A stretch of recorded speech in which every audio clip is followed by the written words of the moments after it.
the start of a new era for RWBY. Starting off with this amazing animation of the Grimm crawling out of a puddle is a 10 out of 10 idea. It shows off what their new engine is capable of, soothing any people's worries about the shift out of Poser. Unfortunately, Rooster Teeth will get lazier and lazier when it comes to Maya, so this one shot of a puddle actually ends up being leagues better than the rest of the show that follows it. I really liked introducing Salem's Council. I'm a huge fan of evil councils when it comes to fantasy stories. The idea that there are more and more powerful threats that the heroes need to face, each one with their own unique set of skills, is very exciting. But, well, let's just say that doesn't exactly end up happening with RWBY. Following up the honestly intriguing scene of Salem setting up the villains' next steps with Oscar's introduction was weird. Having him wake up as the transition makes it seem like he's seeing the villains in a dream or something. But that doesn't ever really get brought up or anything, so that can't be the case. Later, he looks off into the distance and we cut to Ranger walking through the woods, implying that he's aware of their presence or that they might be nearby his farm, but that also doesn't get brought up again. Honestly, introducing Oscar into the story was going to be weird no matter what.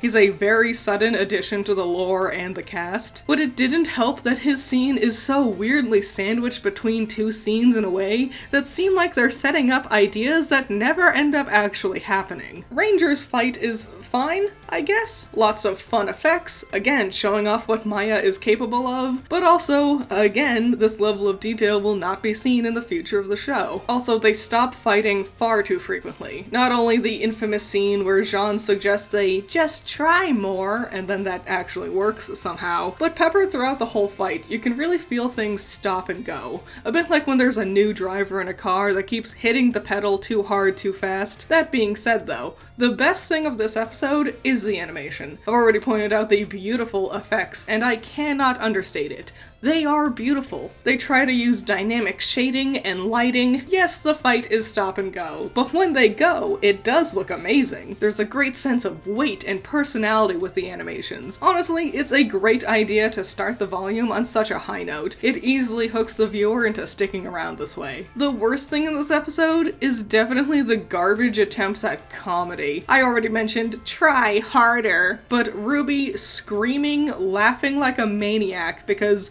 Jean has a cute character on his hoodie is legitimately one of the stupidest moments in all of cinema. Tell me you're trying too hard without telling me you're trying too hard. Lindsay's voice for RWBY has also reached such a high pitch that RWBY's dialogue is now actually painful to listen to. It's got a cute little bunny rabbit! I'd rank this episode as number 4 for the volume. Its choppy pacing is what's really holding it back from being in the top 3, but it's still a really fun start for this new step of the adventure. What are those? They are my Crocs.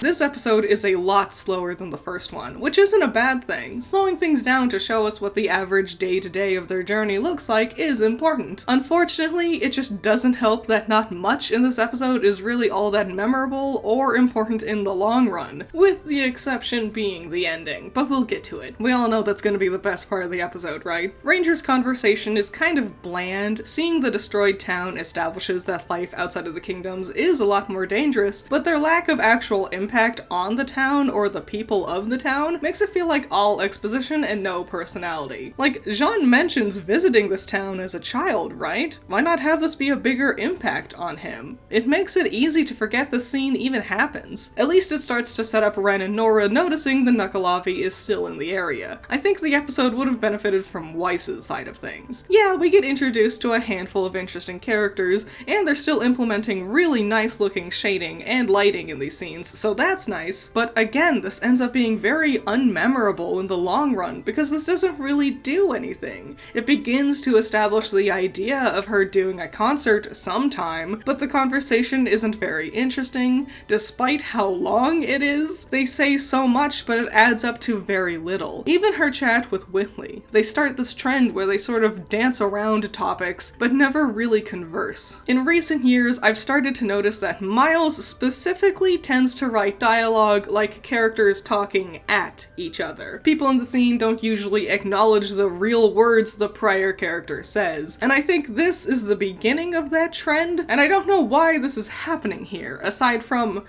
I think they just wanted the episodes to be longer. Let's be real, not much actually happens in the episode, so I wonder if they stretched out some of the dialogue scenes to make the episode longer, since after Volume 3, they now had a reputation of having longer episode standards. But honestly, I'd prefer a shorter, better written episode to a longer, needlessly drawn out one. The best part of the episode, it's Jean's training scene in the woods listening to Pyrrha's video. It's emotional, and I really like the detail that Pyrrha is still animated in Poser. That's actually amazing. It's powerful seeing Jean continue to keep up his training while silently fighting with his own grief over her death. RWBY accidentally stumbling into this heartbreaking moment, it's really poignant. I've said this before, but RWBY is really good when the characters don't actually talk. After a whole episode of needless chattering, this scene is a breath of fresh air, and does infinitely more characterization and establishment than the rest of the episode by a mile. The worst part of the episode?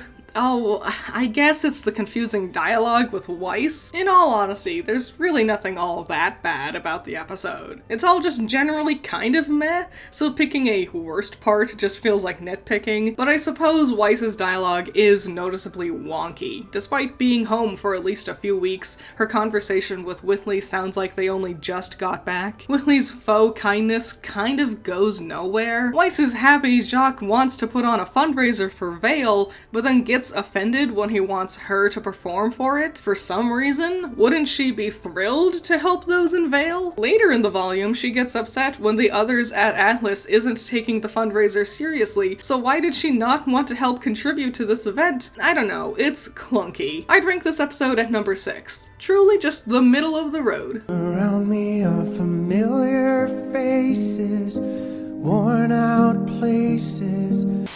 The Bumblebee episode. All Blake and Yang, woo! Honestly, this episode is pretty great. I really like the Sea Fei Long as a Grimm. Yeah, the Barangel in the character short is fun, but that's just because I really like apes and monkeys. A sea dragon is admittedly a lot more cool, and Blake and Son need to utilize a lot of different skills in order to beat this threat, including the addition of the ship's cannon and the crew into the fight as well. It's all so unique for this setting, and I really like it. Yang's half, despite not being nearly as action-oriented, is in my mind a lot stronger though. Her emotional struggle with her arm is one of the most interesting and emotional plotlines the show has tackled. Regardless of how well or poorly this plays out later, here it's really powerful. Being gifted a new arm but being hesitant to put it on was a fascinating decision I wasn't expecting for her. And seeing her humble life without her arm and that quick flash of her Adam-flavored PTSD, oh my god, it still gives me chills. Oh yeah, and then the episode ends with Salem and Cinder doing nothing really all that important. Fun fact, I never remember what episode this scene takes place in because it's so unimportant for the episode and for the show as a whole, really. The best part of the episode, that really creative use of semblances during the fight. Blake alley-ooping herself up with her shadow clone is so cool. Sun's clones helping to launch her upward is also really cool. It doesn't sound like much, but Blake and Sun especially don't usually use their semblances this way. It's really fun seeing something different here. The worst part of the episode? Sun.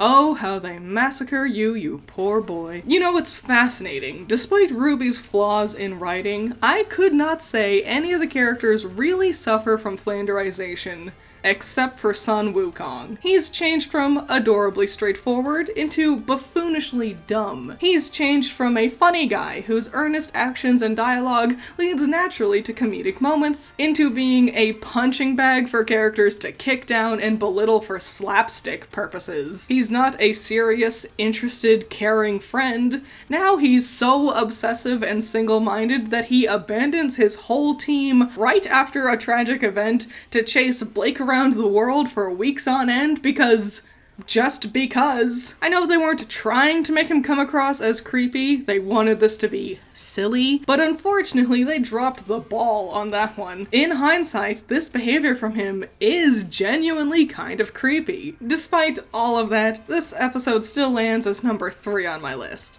Oh, it's the 3rd episode of number 3. That's fun. The high-energy action with the dynamic setting is a treat, paired with Yang's somber, heartfelt development makes this easily one of the most memorable and standouts in the volume.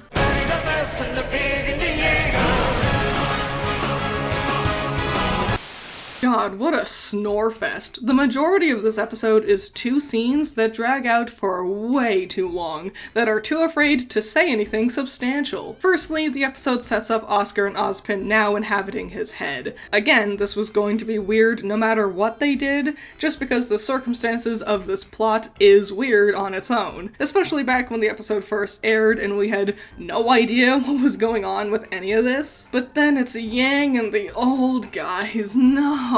It's just so painful. I don't know what the heck happened. Rooster Teeth used to be funny. Hell, 1 volume ago, the show was still very funny, but for some reason, volume 4 hits and the writers seemingly don't know how the hell to do comedy anymore. It's like that scene with RWBY caterwauling in episode 1. The characters are screaming, laughing, but it's just cringy. It's not funny. Their antics aren't even entertaining. It just makes me squirm uncomfortably in my chair every time I see it. It doesn't help that the joke the men are roaring about is just, tee-hee, a man wears female clothes.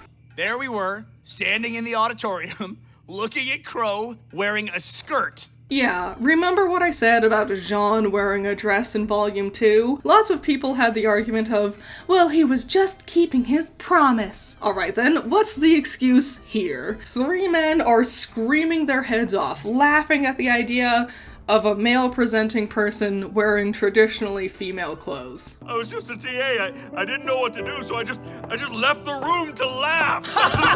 Oh really? What was so funny? A man wearing a skirt? I don't get it. What's the joke?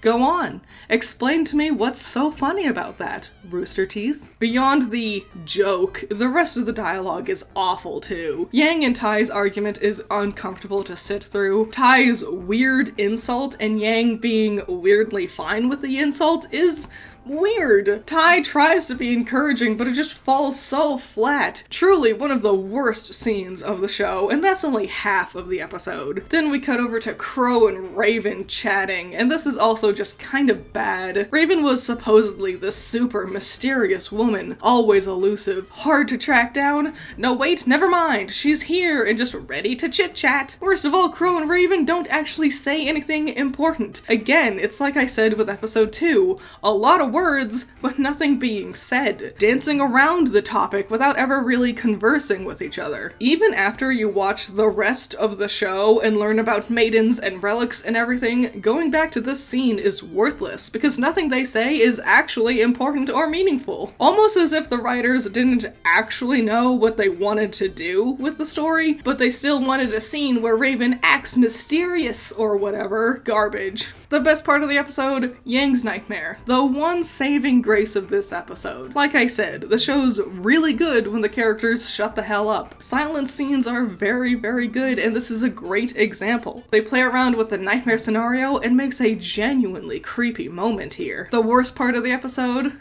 Well, I think I made that pretty clear. He'd never worn a uniform before, so he didn't know.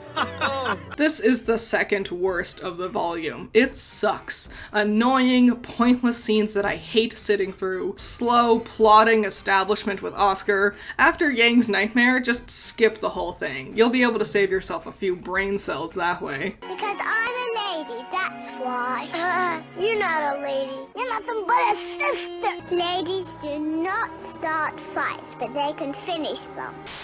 I hate this episode. Throughout the whole of RWBY, leading up to this point, there's been episodes I might not have liked, but they weren't that bad. This episode, Menagerie. This is the first episode of RWBY I actually viscerally hated. Every single thing I've complained about with all the prior episodes is cranked up to 100-fold here in this dumpster fire. The dialogue is pointless, meaning they're talking a lot without saying anything substantial. It's an episode full of worthless word fluff. The conversations have been seemingly stretched out beyond belief, seemingly just to fill a semi-professional looking runtime, meaning that the already paper-thin substance for the episode just becomes padded out to a mind-numbing degree. The attempts at comedy are obviously trying too hard without any real punchline, except for Sun's existence as a character, I guess. The villains are obvious and goofy while also not actually setting anything up. I'm not going anywhere near the White Fang.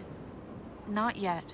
Who says I'm done fighting? You are! Blake, you said you were done fighting. What the fuck? The best part of the episode? Kali and Gira. I like the Belladonnas. They have great designs. They're fun characters. They get much better screen time outside of this episode, but this is where they were first introduced, so I have to give the episode that. The worst part of the episode? The animation. Oh my god, what happened? So much very suddenly and confusingly goes so wrong starting with this episode. First of all, to match the languid, plodding pace of the dialogue, suddenly the characters and camera decides to stop moving as often as possible, standing nearly completely still. No joke, when I first watched this episode, I thought this scene was just my computer screen freezing.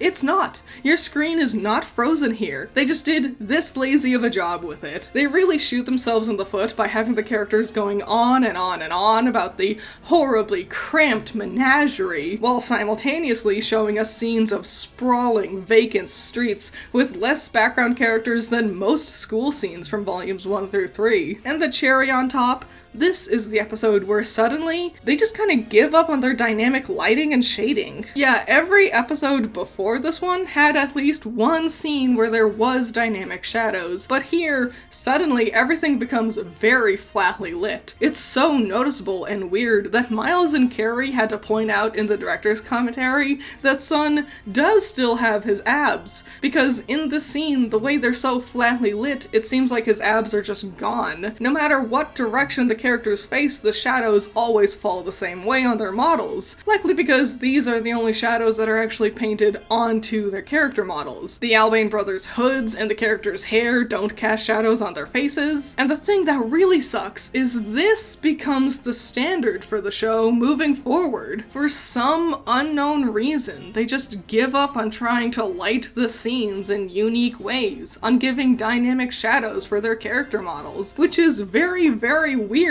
because isn't that one of the biggest plus sides to using 3D models for your animations? That with the right engines in place, it will automatically shade your characters for you? And it's so weird that they did have dynamic shading on their faces before. Only a few episodes ago, Blake and Sun had real depth to their models, but starting here with episode 5, this quality of the show gets completely forgotten. Obviously, this is the worst episode of the volume, and it sucks that episodes 4 and 5 are such low points for the volume and happen so early on. Well, at least things are definitely going to pick back up again tomorrow. Hey, Goop, what's up? Cool binder. Hey, Goop, wanna come over to my house today?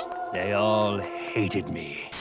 I've watched this episode so many times. It's one of my all-time favorite episodes. An amazing change of pace compared to last episode. Remember what I said in episode 2 about Jean and how he should have had more of a reaction to this familiar town being destroyed? Well, they give me that in spades here with Ren. Not only is it eerie how he sets up the idea of a Grimm that's not only super powerful, but also something he and Nora are familiar with. Weiss sings "This Life Is Mine," and I love that song. The drama of Weiss snapping at Henry, then accidentally summoning the Borbatusk and wrecking the party. I love this kind of stuff. Crazy, messy drama like this is why I love watching, like, teen dramas from the CW. Yeah, the bigger the better. The first half of the episode is so tense, and after all that tension gets built up, it really pops off with Tyrion's very sudden and very dangerous attack. He easily sweeps the team. The kids have handled a ton of threats up to this point, but Tyrion rolls up and quickly gives them all a wake-up call. Yes, there's some odd stopping and going with this fight, that's true for every single fight in this volume, but every time they do stop, the big difference with this episode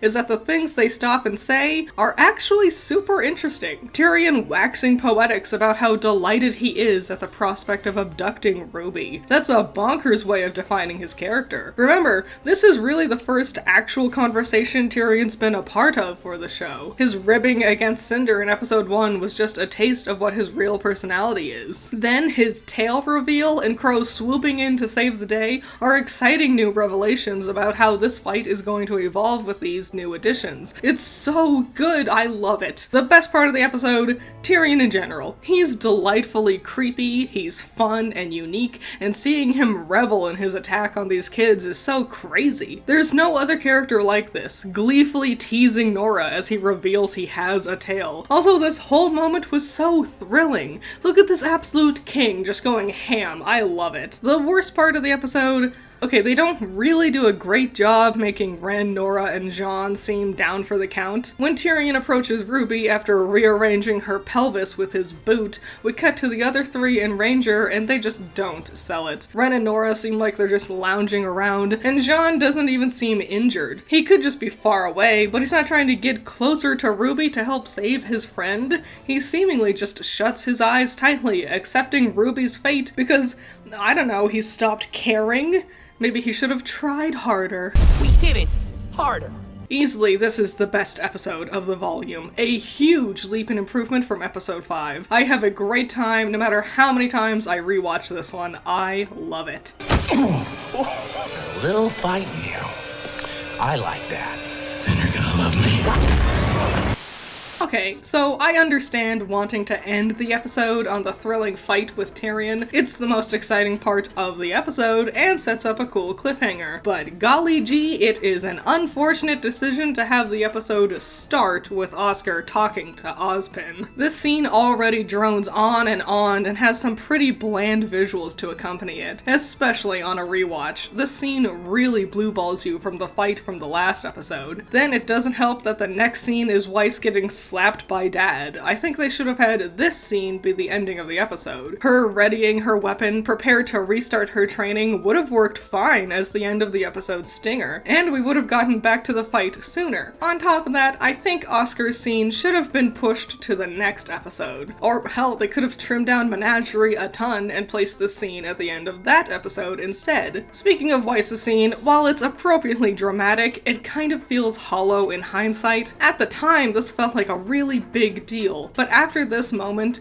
Weiss doesn't ever talk about wanting to take back her place as heiress of the company anymore. Also, now with the lack of shading for the characters, Willie looks so dang ugly here. I've covered the whole Tyrion fight in a previous video before, so if you wanted a more detailed analysis of the good and the bad here, I suggest you check that one out. Link in the iCard and the description. But this second half isn't nearly as exciting as the first half, specifically the parts where things slow down really hurts the pacing in a really lame way. That being said though, the best part of the episode is the fight. Specifically, the characters do a lot of really cool moves here when they actually start moving. Tyrion and Crow move quickly, but not so fast that I can't keep up with their unique movements. Wow, look at what Tyrion does with his tail, isn't that cool? The worst part of the episode is Ruby being a moron. She just becomes so dumb so suddenly. Oh, you're critically injured and a man who is clearly above your skill level is actively trying to kidnap you? Better run on over into the middle of the fight.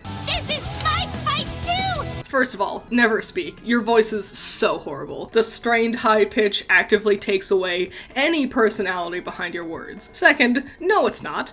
This is your abduction, not your fight. Crow 100% got hurt because Ruby wanted to be a special snowflake and insert herself into the middle of everything. Also, yes, I do still think she should have had a reaction to chopping off a person's limb. Some people get so pissy about this idea, and I don't see how you would think this would be a bad thing. Your main character exploring the uncomfortable aftermath of dismembering a person for the first time? You all think that's a bad take? What do you even like about the show if it's not seeing the characters exploring interesting concepts and growing because of it? This episode is number 5 on my list. Oscar and Weiss's boring scenes really hurt this one in the long run. I have done nothing wrong, ever, in my life. Okay, you know what? I'll give them this. They do bring back the dynamic shading here for this campfire scene, so at least there's that. I'm not gonna lie, this episode is sort of weird. The scene with Crow and the kids feel like a slap in the face as an audience member. We're literally just sitting around more than halfway through the volume, and our main characters are only just now getting caught up on the plot we all learned about back in volume 3. Crow also introduces the relics here, which at least there's something new for the audience to learn with Team Ranger, but everything around this is weird. Jean's weirdly offended attitude and over-the-top dramatics is so odd.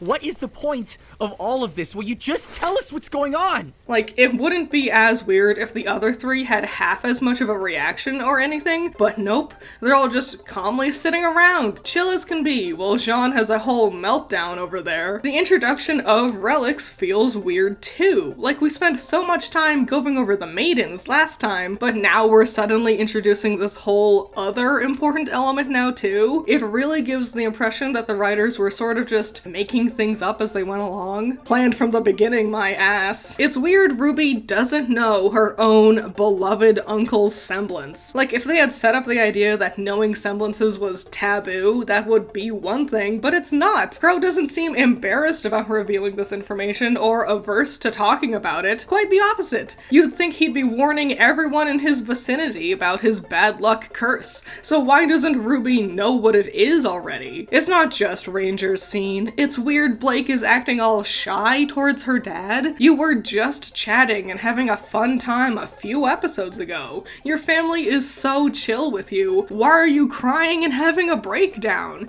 He forgives you instantly. Calm down a little. I'm not going anywhere near the White Fang. Not yet. Who says I'm done fighting? I'm not here to fight the White Fang. I'm not here to fight anyone.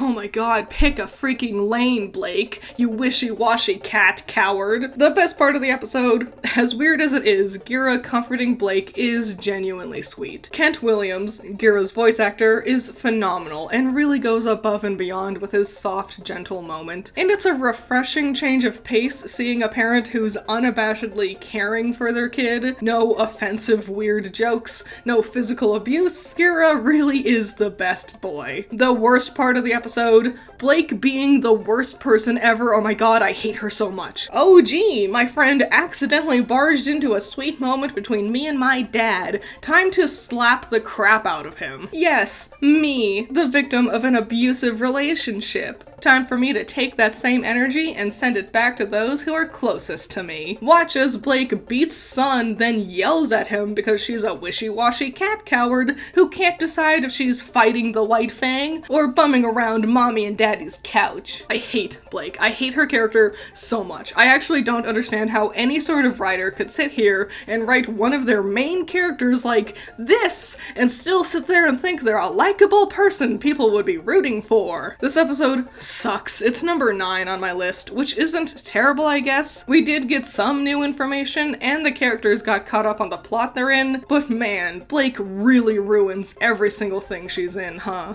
There was a very hungry, genetically modified caterpillar. 7 nuclear missiles. Oh my god, Yang, you're still in this show? I totally forgot, seeing how you've been MIA for actually 4 episodes. Last time we saw you, there was still dynamic shading and lighting in the show, and I tell you what, you look horrible with all that flat lighting. It's so weird. The characters' clothes will have shadows sometimes, but their skin and hair won't. I don't understand why they chose to do this. It couldn't have made the animation process faster by much, right? She ain't got nothing on Whitley though. He looks like he's from a different show with how poorly rendered he is in the scene. Like, if you think the show is ugly, this is what makes the show ugly. Remember how much praise I had for RWBY's character short? It's actually insane how little changes like omitting lighting and shading can make a product look infinitely worse. Does this chase count as action? I guess it technically does, but it's pretty awful. They chase each other for like 20 seconds and then they weirdly slow down. Truly, the creme de la creme of the stretch out scenes to fill runtime thing that's plagued this whole volume. This part's especially weird, where like, Sun stumbles a bit, then Ilya stands and Sun's like, OMG Blake, look out! And Blake slowly turns towards Ilya. I have no idea why she was turned away from Ilya to begin with. She was just picking up a phone that she should have grabbed long before this moment. Then, even though Sun warned her, Ilya's mask breaks away, but she doesn't do anything, and Blake slowly goes, OMG, it's Ilya, and it's also weirdly done and slow for some reason. Ranger splits up and it's silly. Why send Ren and Nora up the mountain? RWBY has super speed, and I'm sure she wanted to stay near Crow just in case, but also, she has super speed. She could blow past the mountain way faster than Ren and Nora can. The best part of the episode, seeing Ren getting emotional panel is actually really neat. This was a real treat at the time. Ren and Nora hadn't have had a lot of screen time or development yet, so seeing the two clearly going through something here was really intriguing. Also, it's sweet seeing the remains of Juniper hug it out and have a moment with each other. The worst part of the episode? Oh, okay, I guess we just skipped over everyone's development. Yang putting on her new arm. I can't wait to watch her grow and get better with it. That will be such a cool training arc for her. Never mind, we skipped it, I guess. Oh boy, Weiss is restarting her training. I can't wait to see her grow as she figures out how to summon on command. Oh, never mind, I guess she figured it all out off screen. Why have a show with characters if the characters aren't going to be developing? Did Rooster Teeth not understand what the fun part of a story is? Imagine Demon Slayer if we just jumped over Tanjiro training with the Hashiras. We just cut away for 4-ish episodes to some other characters, and when Tanjiro shows back up, he just has already done all his growing and development and can already just do all the cool things, and we didn't get to see any of it. This episode lands at number 8 on the list. Barely better than last episode, but still not great. I didn't really talk about it, but Yang and Tai's conversation is lame too. It's just so boring.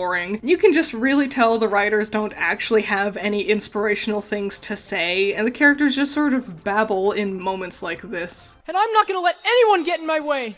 I'm a failure. After all that hard work. I'm sorry, Mom. God, I've been falling for a long time. Golly gee, Volume 4's last few episodes have been a real slog, haven't they? Gee, I wonder what episode is next. Everything's okay. This backstory episode is one of the most prominent moments of storytelling for the show. A haunting, heartbreaking glimpse of what life is like for people who don't have the security of huntsmen or huntresses being around. Yeah, it's easy to take the Grimm for granted when there's always a girl with a giant scythe hanging around, but here, when all hope is lost, oh my god, it's actually terrifying. It's also crazy seeing Ren and Nora way back when, Ren's quaint little family and Nora's sad life on the streets. It's shocking how different they are here. It gives their current day scenes new context, understanding just a hint of what they had to fight through while growing up. Also, this is one of the coldest moments in the whole dang show. Oh my god. We also get a hint of Ruby and Jean with this episode, and I do really like seeing Jean reassuring Ruby in the face of her kind of sudden doubts. It's a genuinely nice scene, and reminds me why I like these characters in the first place. Also, Oscar encounters Hazel, a stunning contradiction to Tyrion's introduction. I wish Hazel and Tyrion had talked to each other because their opposite demeanors would have been fascinating to see together. Yeah, you heard me right. Hazel and Tyrion never talk to each other in the whole show. But let's be real, Ren and Nora's history with the Knuckleavi is the real meat of the episode, and the chilling realization that the horrible Grimm that shattered their childhoods is here and quickly closing in on their new family. Amazing. The best part of the episode, that one shot where the Knuckleavi is coming out of the smoke after Ren left his dad, because it's done really well and it's sad, and they did a really great job with this whole episode, but this shot especially is amazing. The worst part of the episode, they got Kaiji Tang to voice Ren's dad. Kaiji Tang, one of the best voice actors of all time, known for his many jaw-dropping performances for tons of different characters. You got this absolute legend, then had him voice a one-off character who dies in the same episode he's introduced? Really? Why? Why do you do that? So often. They always do this. This is the second best episode of the whole volume. It's mind-blowing. Once there was an ugly barnacle. He was so ugly that everyone died. The end. That didn't help at all. Oh man, such high highs to such low lows. So remember what I said about how Oscar and Weiss's scenes interrupted the fight between Tyrion and the squad? This episode does that same thing, only it's 100 times worse. The cliffhanger for this episode is literally the same cliffhanger from the last episode, except this one is way worse because we have this bonkers shot where we're stuck on Ren's face while noises happen off screen, implying the Knuckleavi is approaching the team, and rather than try to grab Ruby and Jean and start running or opening fire at the creature, Ren just stops moving and gives up, I guess. So we don't even get the start of the fight the show set up last episode. Great. Instead, this episode is filled with a lot of what I can only really call filler. It's a lot of the other characters deciding they'll start to do something else soon. Yang chats with Tai about deciding she's going to leave soon. Weiss escapes the mansion and tells Klein she's going to Mistral soon. Oh boy, Blake is here. After being stabbed by Ilya, Sun wakes up and Blake instantly starts screaming at him that her life is just so hard. Blake, Shut up. you don't mean that. Yes, I do. A truly bananas take for her to have, especially given the fact that this entire volume has just been every character in her vicinity bending over backwards to accommodate her whims. The captain of the ship goes out of his way to try to be friendly to her, where she snaps at him. Blake throws herself at her dad in a crying fit, where he has to comfort her and reassure her that he doesn't resent her or her actions, all while building her up and showering her in praise. Sun has literally followed her across the world to a place he's never been before, all in the name of being with her to help her with the threat of the White Fang. Even in the face of Blake's multiple violent outbursts at him, he has adamantly stuck by her side. And now, even here, he has to calm down the poor cat princess and reassure her that everybody loves her so much and she's the precious little angel of their lives. And then she decides that she's going to take the White Fang back? No, that's actually very dumb. You should want to disband the White Fang once and for all and start a new organization, one that doesn't have a horrible, bloody history attached to it. Oh my god, I almost forgot about Tyrion's scene. Well, I guess there's not really much to actually say about it. The last eye is blinded. We still don't know what that line means. I guarantee they just have the characters say things because they think it sounds intriguing and cool, and they don't really care if it means anything in the long run. The best part of the episode, Weiss's escape is exciting. It's fun seeing Ironwood put Jacques in his place. We see the heartwarming relationship between Weiss and Klein. I really like the detail that she follows the same path she did in the second episode. That's actually a lot of fun. Hold on, I need water. Choking on my water. The worst part of the episode, I actually really hate Yang's scene. Oh my god. The pacing between the lines takes so long. The tease of, oh, who's Yang going to be looking for, is a silly, dumb cliffhanger choice, especially since the answer ends up being, I'm going after Mom so she can magically teleport me to RWBY, which does not sound like the most efficient way of finding RWBY. Horribly slow, horrible dialogue, horrible. This is the third worst episode of the volume. It's just a huge waste of time, and is ultimately just an interruption to the actually interesting part of the story that only barely was just getting started. Rather than RWBY waxing poetics in her boring letter in the last episode, I'd rather have Yang and Blake's establishment for their next steps of their stories take place in tandem with RWBY's letter, because their scenes during her letter are worthless. But we'll tackle Volumes 4 finale tomorrow. See you there. This coffee is bitter, like my soul. I need something black, like my soul. Fuck, it's cold, like my soul.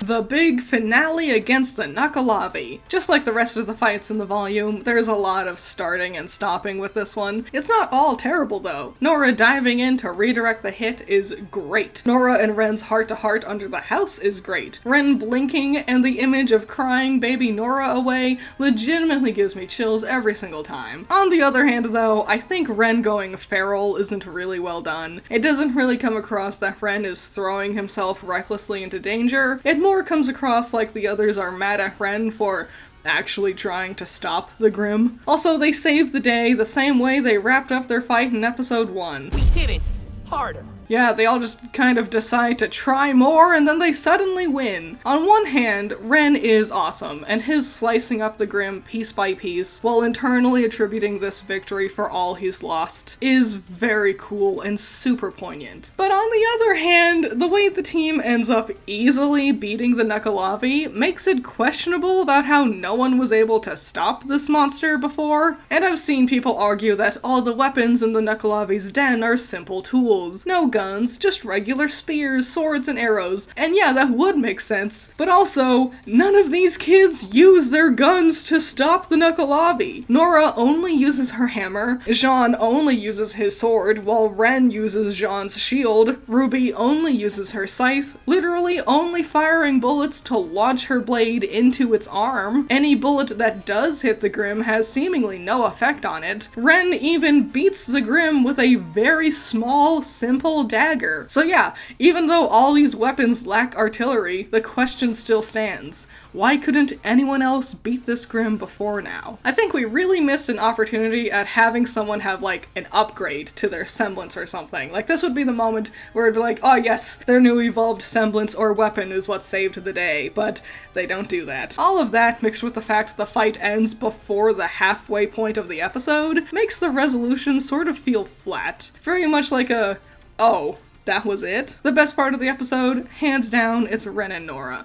All of their scenes are amazing. This really was their volume to steal, and it's so refreshing seeing these two finally claw their way out of the background. Also, it was amazing seeing Nora be the emotional rock for Ren. She's been very wacky throughout volumes 1 through 3. Seeing her showing off her serious side here is not only a fascinating change of pace, but also, I'm amazed it doesn't feel like it comes out of nowhere. Instead, making Nora come across as a character with much more depth than ever hinted at before. And then they hold hands, and it's so cute. Oh, I love them. The worst part of the episode, Ruby's stupid letter. Ugh. It should be no surprise that an excruciatingly long monologue by the character with the worst, most annoying voice in the whole show is going to be a drag to sit through. But to really rub salt into the wound, it feels unearned. Ruby didn't do anything all volume. You ever realize that? Her biggest contribution to the volume is throwing herself into a dangerous moment and getting Crow critically injured. Something no one blames her for and she never acknowledges. The monologue takes way too long and this letter never gets brought back up. Clearly they just made this scene because they didn't know how to wrap up the volume. Ironically, all it really does is highlight how little things have progressed. Cinder is still bumming around Salem's lair while Emerald and Mercury awkwardly linger nearby. Blake has decided to start doing the thing Sun assumed she was doing right from the get-go. Weiss feels like she's just taking the first step that should have ideally happened by the halfway point of the volume, not at the very end. Yang is the only one who's actually gone through a developmental arc during the volume,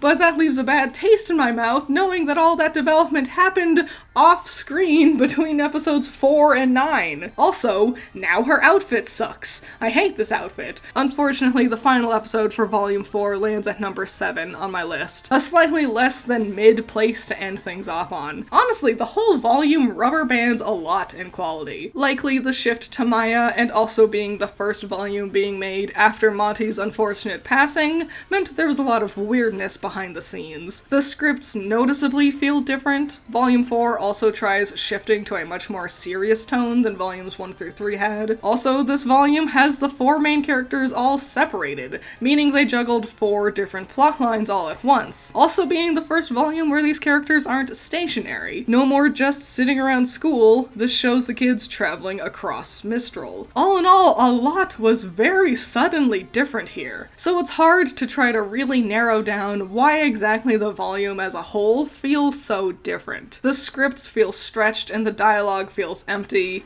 Is it the juggling of different plot lines? Is it the attempt to be more serious? The animation dips in quality as the volume goes on. Was it the switch to Maya? Was it the ever-changing locations for the story? Was it management? Probably. But I don't know. A lot goes on, and in the end, Volume 4 is a very mid-volume. Like, it's fine. When it first aired, I didn't really like it, but nowadays, I think it's perfectly fine. But now, well, it's time to really strap in. Volume 5 is next. Oh boy. Dear Diary, today I couldn't find my diary, so I'm writing this on both of my Kung Fu Panda 2 DVDs. Shout out to my $10 patrons, you're all amazing. Andrew, Valhalla Knight, Chamomile, Classic Critic, Genital War Thunder, Jake, Amber, Hype Man, Scaring Crows, Not All That Evil, Holly, Messiah, Jacob, Ben's Sketchbook, Rain, Omega Fighter, Trash, Wild Pilot, Josh, Twisty, Juan, Bunkin' Duncan, Hoodie Angel, Ranger, Hut Mutt Butt, Cloudy Days, The Enigma, Primaroon, Overhypen, Curse Knight, Plague, Unspoken, Tyrene, Thanos, Pandemonium, Peter, Aguirre, and BR Beginner.